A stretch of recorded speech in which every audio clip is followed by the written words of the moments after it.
We start OHL or CHL. OHL, perfect. Well, that works because first guy on my list here, Adam Benak, Brantford Bulldogs in the OHL. First of all, that team is just eviscerating everyone.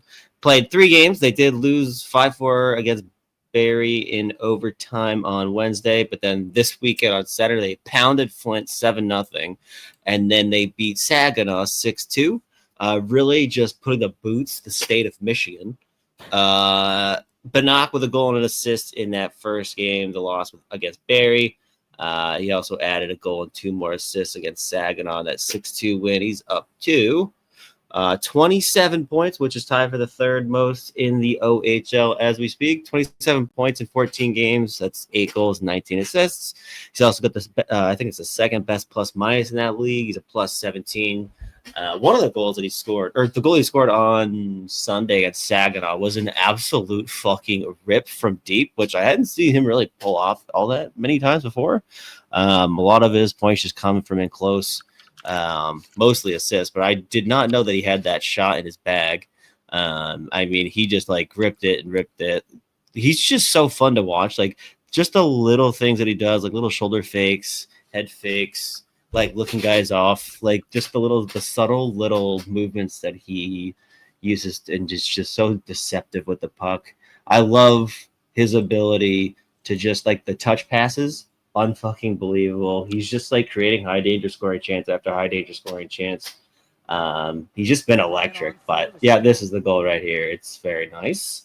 He's gonna get it from O'Brien here. O'Brien, by the way, leading the OHL in points.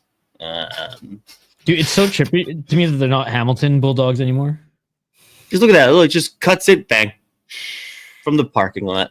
But I mean, he's not even looking at the net there. That he just takes it and eventually cuts middle, drops the shoulder, just unloads from the parking lot, top shelf. He's just fit into the OHL unbelievably well. And I mean, again, he's playing on one of the most ridiculous lines in the whole league. He's playing with Merrick Vanacker, who was a 2024 first-round pick for Chicago.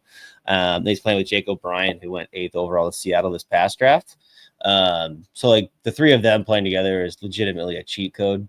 And again, like, when you project him forward, he probably, just given the fact that he's 5'9" on like a good day, he's probably, if he does make it to the NHL, he's probably gonna be a winger. But I mean, he drives play, makes plays from the wing. But I mean, he's hit the ground running the OHL. Brantford's very fun to watch. The games that I watched this week are very fun. And he's awesome. I'm such a big fan of that pick, especially given the fact he had him in the 5th round. Super high ceiling. But again, you know, it's always gonna be the question. It's gonna be the size thing. So we'll see. But he's just ridiculous right now. Yeah, dude, what a team here. We just got it up on screen. For those who are listening, if you want to check us out on YouTube, I'll share some highlights that I can pull up from these guys on the fly and their stats and stuff like that. That's on screen. But yeah, yeah, what a duo, man. Jake O'Brien and Benak right now. Mm-hmm. Sweet.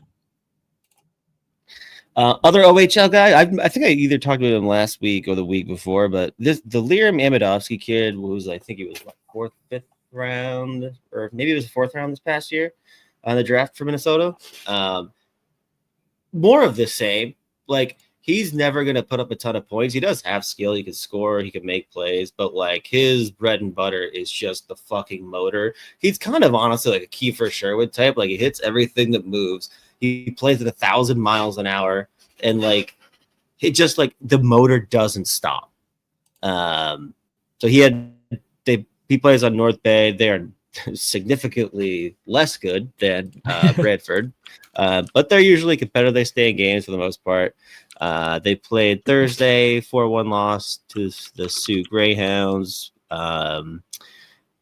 Davidovsky put up 4 more shots on net, 6 penalty minutes, and then on Sunday in a 6-2 win against Niagara, gets an assist. He's a +2, 6 more shots on net and 4 penalty minutes. So 2 games this week, 10 shots, 10 pims with the assists. He's up to 7 points. That's 4 goals, 3 assists in 14 games. He's also got 21 penalty minutes and 49 shots on net. I just really fucking like watching him play. Again, he can play center, he can play wing.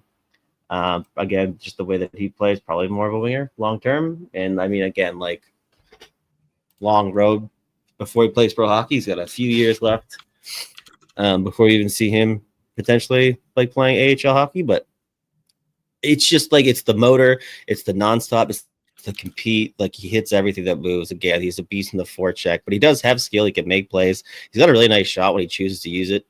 And right now he is just letting loose with, I mean, I think last week too, he was averaging like 7 shots on net per game. So he was just ripping pucks past couple weeks, but he's really fun. I love watching him play. But again, half a point per game, you probably want to see him take that up obviously a little bit, especially in junior hockey, but just his brand of hockey just screams bottom 6 energy, kill penalties, physical, be a pest. But again, there's some sneaky skill and some playmaking ability and some offense in there. So one of my favorite players. Yeah, he's a big. Yeah, he plays like he's 6'5". Big. Yeah. Like yeah, and he's flying around the ice. Like again, he's very much a Kiefer Sherwood type, where it's just nonstop fucking motor. So I love watching him play. Very fun player. And again, like when they drafted him this past year, I went back and just watched a bunch of his tape. Second half of last year, especially, like I was like, aha, okay, now I see it. But yeah, no, he's both games I saw this week. He looks pretty good, stood out, and got rewarded with at least an assist in that second game, the 6-2 win over Niagara. So yeah, that was good to see. Nice. Can shift over to the WHL. Chase Whitsky, the goalie, didn't play in either one of their games this week. It's going to be another year for him on that Red Deer team. They're a little better than they were last year. Like last year, they were just fucking bad. I think he was like taking 38 shots per game.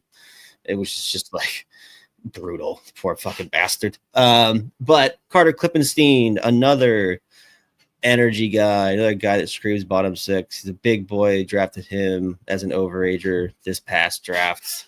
Never gonna be a guy that puts up 1,000,000 points, but he played 3 games this week. No points, but he finishes a +3 in those 3 games. Added a couple shots on net, a little over 50% in the faceoff dot. But he's just a defensive, super physical. I think he's like 6'3", and right around 200 pounds. He's a big boy, super physical, really solid defensively. Again, like pretty low ceiling, high floor type of guy, probably. I do think this is going to project pretty well into the NHL. It's just like he's going to be in your bottom 6. He's going to be primarily used defensively. He's good at face-offs, kills penalties. But I mean, he's physical. He's mean.